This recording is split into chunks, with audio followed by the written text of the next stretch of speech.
I'm your host, KatFTWynn, and I'm here with River. And we are doing more Ruby, reading-wise. So, Chapter 4, last we left off, Ruby finally found Tom. After going crazy. After going crazy, and we met a guy named Red, who's super fucking creepy. So, let us continue. Well. Let us continue. Ruby re-emerges into the room with the cell. Tom is here. Greet Tom. Ask him if he has seen Red. Ask him how his eye/stomach are feeling. Tom says his stomach is feeling much better, but his eye is in severe pain. Tom doesn't know who Red is, but he does say that if you mean that person who keeps smiling, yes, he saw them. Red's let Tom out of the room he was trapped in just a few minutes ago. Tom came out to look for Ruby. Tom is glad to see Ruby. He says he thought she might be dead. Ask to look at Tom's eye. Tom hesitantly agrees to let Ruby take a look at his eye.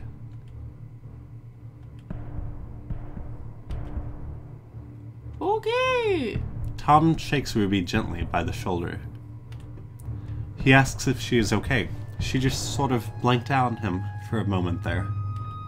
Ask Tom to walk to the other side of the room. She thinks she sees something. Tom tells Ruby there's no way he's walking across the room, as he doesn't want to fall into the gap. Tom tells Ruby she must not have noticed it. He says it's understandable, since she obviously hasn't been here for a while. Use Tom's body as a bridge. Ask Tom what has happened in the time that she has been gone. Tom explains he's not sick anymore. He took an antidote 3 days ago. He hasn't seen much since he's been locked in a room, but he says he's been hearing loud creaking and cracking noises echoing from other rooms. Tell Tom to show you where he was locked up. Tom agrees and leads Ruby up the access hatch. That's funny. Tom says the doorway was just open. Examine the bin, the place where her locker used to be. Close the Z hatch with the computer. Look down the shaft where we pushed the barrel through. Look at that blobby thing. There's a utilitarian metal hamper here. Something is inside. Ruby decides to get it. One moment. Sitting in a pit in the center of the room, spattered with dry blood. There's a pit in the center of the room, spattered with dry blood. Sitting in the center is a scrap of paper. Ruby will pick that up in just a second, too.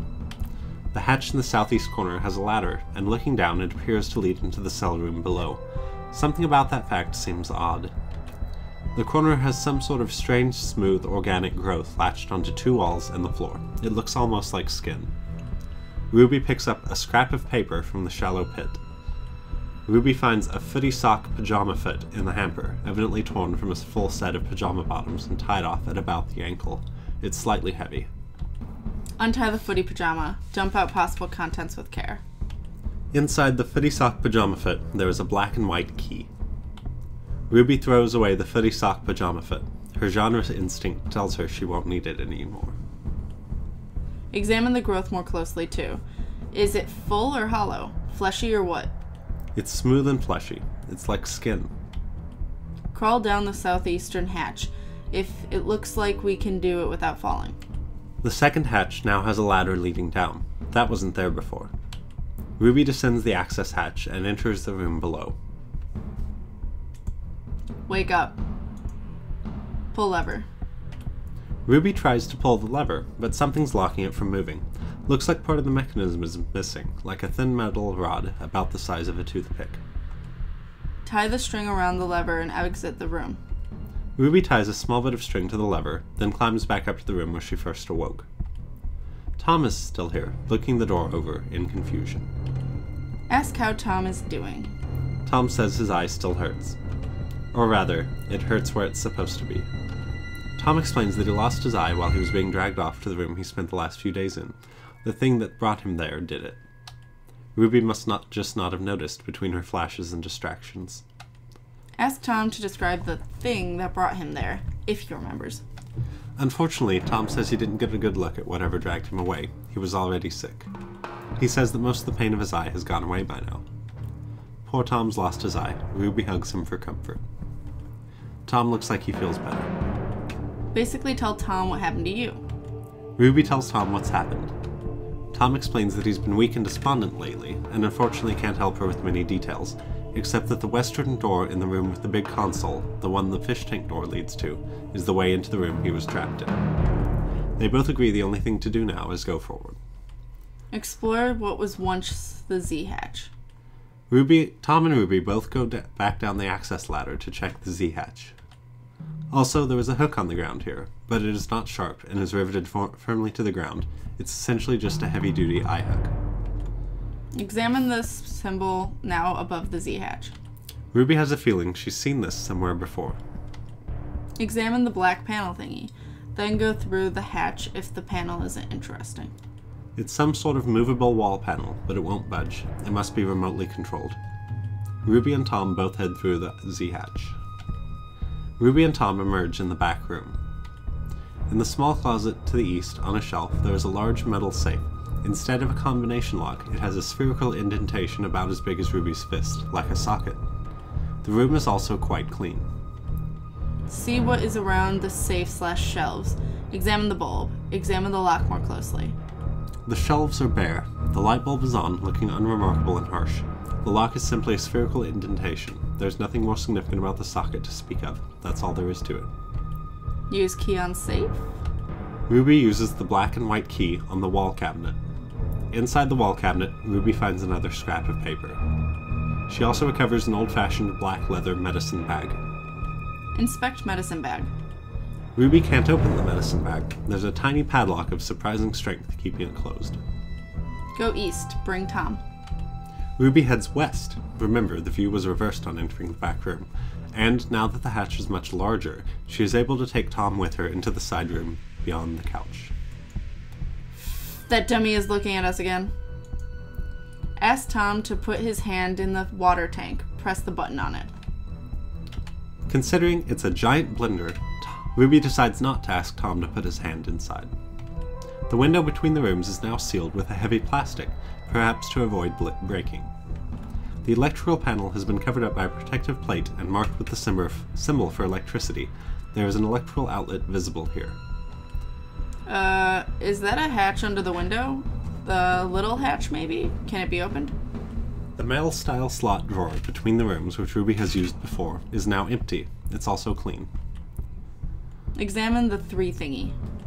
This symbol looks familiar. Ruby remembers seeing that one, too. If it gives nothing of importance, head back to the dummy room with Tom. Ruby and Tom head back to the now bisected room, and then the dummy room. As Ruby re-enters the bisected room, the Z-hatch inexplicably slams shut. Tom is sealed on the opposite side of the wall from Ruby. Again, this is getting kind of old. Go to console upstairs and enter open Z-hatch 211. Ruby returns upstairs. The person behind the door tosses a small, thin metal rod onto the floor. The door closes suddenly. Ruby recovers the thin metal rod. Check on Tom. Ruby can't check on Tom. He's sealed behind the Z-hatch, and the terminal isn't working. It won't even light up. Well, go back to the lever/handle thing, put the rod back in place, and give the fucker a tug. Ruby climbs down and replaces the metal rod into the lever. Ruby pulls the lever up, only to find that it has far more slack than she realized. Something in the room moves in response to the pulling of the lever, but Ruby can't really see it from here. On the way up the ladder, press the second button from the top. Ruby releases the lever, and it snaps back up, down, into place. Something in the room moves again. Pull it tight and tie it to one of the rungs of the ladder with the string. The thick cord easily snaps the flimsy string. Ruby attempts to press the second button from the top, but it's been mashed in and broken. It looks like someone struck it hard with something, or else they don't know their finger strength. Bring lever up the ladder with you. If there is still slack, head back down to the side of the room with the eye hook and attach a lever to the eye hook. Ruby heads upstairs. There sure is a lot of slack here. Ruby hooks the lever's handle onto the eye hook. Ruby retrieves the crowbar. Pry open Z-hatch to try and save Tom. The thick metal shutters on the Z-hatch are way too strong for Ruby to pry open. Smash open the little metal lock with the crowbar. The lock is surprisingly resilient, but Ruby knew this already. Maybe it's not so surprising. Use crowbar in the boarded up hole. Delicious plank pulling action. Ruby rapidly returns to the boarded up hole, but she's not strong enough to pry the boards free. Her girlish figure is just not up to the task. She very rapidly returns to the other side. How considerate of her. Go to room to the left. Ruby heads west. Ruby enters the dummy room. Try to remove rope from dummy. Ruby tried before. She just can't manage it. Inspect new plaque under the trauma part of the wall. There's some sort of large black and white painting on the wall. Beneath it, there's a plaque in a language Ruby cannot understand. Votum Priscus. Votum Priscus Perpeis Sopor. Roughly translated ancient prayer, never-ending deep sleep. This is all a dream, isn't it? Check the thing under the mail slot. It appears to be a button diagram, similar to the one that was upstairs in the control room. It seems to have a different layout. Perhaps it coincides with the one in the other room somehow. Use crowbar on jammed filing cabinet. Luckily, the cabinet is not jammed very hard, and the crowbar makes short work of it. Inside, Ruby finds a tiny key. Tiny key on tiny padlock. Go. The medicine bag doesn't have anything that would help Tom inside anyway. Ruby unlocks it with the tiny key and recovers a paper scrap and a very sharp scalpel. Try checking the deposit box again. The deposit box is still empty. Check the clock, quote-unquote, on the wall. Nothing has changed. Try the sink. The faucet still doesn't work. There's no water at all. Use scalpel on biological growth in the locker room. Ruby returns to the locker room. Ruby does her best to carve away at the fleshy growth and uncovers the cubbyhole behind it. The eyeball, though strangely oversized, is not nearly as big as Ruby's fist. It won't fit in the spherical safe lock. Uncomfortably, Ruby picks up the eye and stores it away. Ruby cleverly condenses her inventory. Examine the panel on the wall next to the closed doorway. It's a 4-digit password panel. Above is a diagram of a happy fish. It appears to be powered down at the moment. It's attached to it is an extendable power cord. Enter code 1337. Leet. Get pulling and let's see how far this sucker goes. Ruby pulls the cord to the furthest location she can walk to. Looks like there's plenty of slack. Tom arrives on the other side of the thick window. Try to pass the cable through the mail slot. That would never work. The mail slot is specifically designed to open only to one side of the wall at a time. Send the eye to Tom and try to ask if it's his for no real reason. That's terrible. Even if the eye was his, it's past the point where it could be reattached, even if there were proper medical facilities available. Ruby is not so cruel as to do that to Tom for no reason. Smash window with crowbar. The thick window is made of some sort of very resilient plexiglass. It refuses to give. Search for an outlet on this side then. Are we strong enough to move the do not open box? The box is sealed tight. Ruby's girlish figure isn't enough to force the do not open box open. Flash Tom. He'll be through the glass before you can say pancakes. Ask Tom if he has anything in his pockets. Sadly, this time Tom is carrying nothing. No tap, no can opener, no condoms. Send Tom the crowbar and see if he and his manly physique can open the grate to the Z-hatch. Ruby sends the crowbar to Tom through the drop slot. Tom receives the crowbar. With this weapon of potential destruction, Tom feels his manliness surging back. His manly physique is at its peak. He poses triumphantly to celebrate. Tom feels like he could do some serious bashing here, at least to most things that aren't specifically designed to stand up to bashing. We haven't even looked at the eye in the Z room. Tell Tom to inspect it closely. It's just a painting. Tom doesn't see anything particularly destroyable about it. Pry off the lightning bolt panel. Tom would rather not be electrocuted by trying to pry off the panel on the high voltage panel in the other room. Destroy the bank teller's shelf. It's the only thing that allows Tom and Ruby to pass items. They may need it. Z-hatch appears open. What are you talking about? It's obviously closed. Stop getting Tom's hopes up. Something needs to be smashed, damn it. Take out them shelves in the closet and mind the light. Fuck yeah! Tom goes to work, smashing up the shelves for no good reason, and carefully avoids breaking the light bulb. Then he decides what the heck and smashes the light bulb anyway. It's very satisfying. Smash sofa. Tom's anti-inanimate object bloodlust has subsided. Besides, the couch is so utilitarian, nothing about smashing it would probably be any fun. Utilitarian. Pry open Z-hatch. The Z-hatch is so strong that it severed that monster in half earlier. Tom's efforts would be wasted against its thick steel shutters. Pry shit off the walls, starting with that painting. You guys are really reaching. The painting won't come off. It's inset into the wall. Insert many stupid ideas here. No. And you don't need to third an idea. You're only flooding the thread with pointless comments. I'm sure Tom heard you the first time. I mean, you guys. Jeez. Gosh. I totally read that wrong. A little bit. Have Tom hug Weaver. Weaver's the creator, right? Yeah. Switch back to Ruby. Go back to the set of buttons alongside the ladder, near the lever. Have Tom look up the next step on game facts. Ruby decides to get off her fluffy white butt and goes to the buttons again. Which button should Ruby press? Think carefully. Pressing random buttons may not be wise. Ruby is pretty sure she remembers seeing a diagram earlier. Top one. Are you sure? Okay, but don't say you weren't warned. Ruby presses the top button. Ruby hears soft, distant sounds of running water. Nothing else seems to have happened. Press button 4. Ruby taps button 4. There's a loud rumbling sound from somewhere in another room, but otherwise no visible change. Ruby decides to return to check on Tom. He's okay, but there was a weird clanking sound nearby, like something moving around in metal. Ruby tells Tom she's pressed some buttons. Tom says a minute or two ago, something started making noises from the pipe overhead. Every 30 seconds or so, a clanging, clattering sound echoes in the pipes, like something's passing through there. Try breaking open the pipe and see what it is. The pipes here are all shielded with thick metal plates. Tom wisely moves to the back room where the pipe is exposed. Tom lets fly with the crowbar and assaults the old pipe. For better or for worse, the pipe is smashed wide open. Just in time, the rumbling sound is coming this way again. A perfect glass sphere comes tumbling down the shaft and lands softly, unharmed, on the soft yet utilitarian couch. Use it on the safe. Tom unlocks the safe using the glass sphere and the safe lock socket.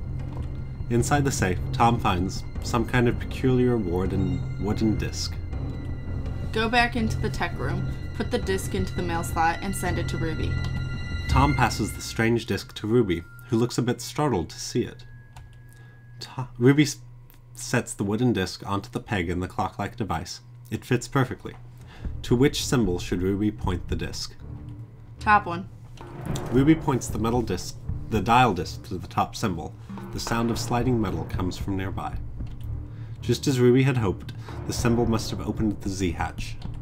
Tom enters the room, looking pleased to see Ruby. He carries the extendable power cord Ruby forgot in the other room. Hug Tom. Ruby hugs Tom. Tom goes a step further. Oh shit. Kiss him back. He's earned it. Hooray! Kiss back. Ruby returns to the clock. She turns the dial away from the top symbol, and she can hear the Z-hatch slam down again. Okay, now kiss back. Rejection? Flick the dial to the right. Alright, explain to Tom that you're just a shy bunny, and when you both get out of this, then you'll have time for that and more. Ruby turns the dial to the bottom symbol. A faint sound of sliding metal can be heard through the plexiglass. Oh god, look at Tom. Come for him. It was at this point that Ruby realized that Tom is the one, and she threw herself at him, kissing passionately. Why the sad faces? Turn the dial to the top. Go to the other side. Leave Tom behind. Ask Tom to turn the dial to the bottom again. Ruby uses the dial to open the Z-hatch and heads toward the room on the other side of the glass. Oh god, look at him! You've torn his heart! You've torn... Damn it, you've torn out his heart! As Ruby leaves, have her tell Tom that she loves him. Do it!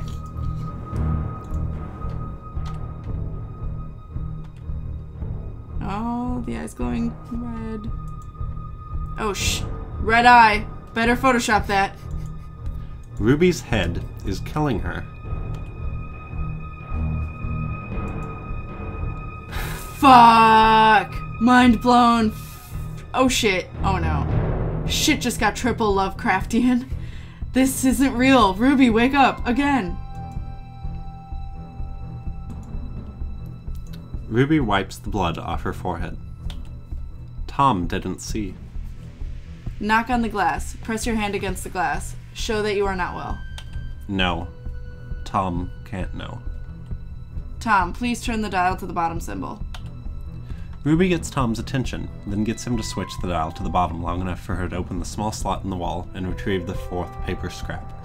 She signals Tom and he switches it back again, opening the Z-hatch. Ruby returns to the dummy room. Tom begins to apologize for his earlier rash action. Ruby quickly dismisses it. It's fine. Don't worry about it. Ask Tom to return dial to north symbol. Get out. Have Tom plug in keypad. Ruby reopens the Z-hatch. Tom returns through it to the other side and plugs in the extendable power cord from the digital lock upstairs. Ruby and Tom return to the top level and enter the code into the powered-up terminal. This is it. Not quite as planned. Ruby and Tom make a burring excursion back downstairs through the Z-hatch, unplug the cord, pull it back to the proper side, change the dial to the symbol in the water, then climb back upstairs. But it's very boring, so let's just skip all that and get to the good part. It's what Ruby would want. She doesn't mess around. Prepare to swing crowbar. Walk into the doorway. Ruby and Tom prepare themselves. But there's no one on the other side.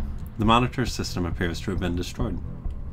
Nothing to do now but use cross peg on cross-shaped slot. Ruby finally inserts the cross peg into the cross-shaped recess in the wall. The panel on the wall transforms before Ruby's eyes, folding open and revealing a small ladder of broad pegs leading up to a newly opened hatch in the ceiling. Climb up. Ruby and Tom climb the ladder up the new hatch in the ceiling. It is no mystery whose home this is. He probably saw them kiss, then broke the monitor in a rage. That is unsettlingly possible, considering the time between when the monitors were fine and when they were broken. Analyze object under the tent thing, then the bloody hole in the wall. There's a cereal box under Red's tent. On the wall, amid endless scrawls of illegible fevered writings, there's some sort of crude, arcane circular diagram, and in the center a relatively fresh bloodstain, probably from sometime in the last few days. Looks like someone hit their head here. Very hard. Open cereal box. There is a very sugary cereal inside, but there's very little left. Something rattles inside the box, which promises a prize inside. I don't trust Tom. I think he's a monster thing, and that's why he's so violent, and the eye went missing and shizzle. He tried to take advantage of us just a moment ago. He's trying to toy with us. You're likely correct, but I don't want it to be true. I do actually feel that I really expect Tom to turn on us, or be a monster inhabiting Tom, knowing that we're all nice and naive and shit. Maybe they both turn out to be monsters, and turn on each other simultaneously. Then see the other is just like them. Much blushing and shy apologies follow. Something falls to the floor amid Red's fevered writings from the cereal box. Teeth. Guys, I don't think he can really tear our throats out anymore. It's paddling time. Are those teeth? Examine them to determine their true nature. They're teeth, all right. Ruby pockets the handful of teeth. Tom explains that he was trapped behind this door. Red let him out, so Red must be in there now. The door is locked, but Red is on the other side. He might let them in, Tom suggests. After all, he let Tom out. My friend here would like a word with you, Tom. Knock on the door. Tom knocks. Red's voice comes from the other side, raspy and strangely excited. Hold on now, friends. Red can't let just anyone through this door. You have to prove you're family, part of Red's special family. Ask the questions, doorkeeper. I am not afraid. If you want to prove you're part of Red's very special family, you'll have to solve this riddle for me. I watch, I tear, I devour and bleed. All these fall as liquid to feed. Now why don't you go bring good old Red the answer and prove you're part of Red's special family? The answer is an eye. Wrong! Now scram! Well, nothing to do now but to open up the do not open box. Tom decides it's time to get down to business. Warning labels are for chumps. Stand aside, ladies. It's time for manly physique to prove its worth, and damn the consequences. There is a desiccated corpse inside the box. Its skin has become paper thin and yellowed, half transparent, clinging to its thin skeleton. It looks strangely familiar. Long ears, long feet, 3 eyes. Mother of God, it's Ruby. The corpse looks like it's grinning, though. A toothy grin at that. Oh, hi, Ruby. What's in the dish next to it? Tom finds something in the box. Tom retrieves the bowl of clawed fingers. Turn on the sink. The faucet pours red liquid. Actually, Tom's not that surprised. There's no corpse, or Tom would have reacted. Ask him what's in the box. Tom says a bowl of severed fingers is certainly disgusting, but no worse than some other things they've both seen. Also tell him that she sees her own dead body in the crate. Don't mention the third eye, though. Might make him jealous, what with him only having one of them. Take the blood, eye, teeth, and fingers, stick them into the blender, and get the god-awful smoothie. Tom and Ruby head to the maintenance area, and after a gruesome blending, they whip up the god-awful smoothie. LOL, send that nasty shit to Red through the tube. Take it to Red. The door is already open. Perhaps he knew Ruby and Tom were coming. Never catch me. Never gonna give you up, never gonna let you down. Wow. Never catch me, never, never, never. And that is the end of chapter 4. So, you guys will see what happens and details on Red when we come back. So, hope you guys are winning life and we'll see you then. Bye. Bye.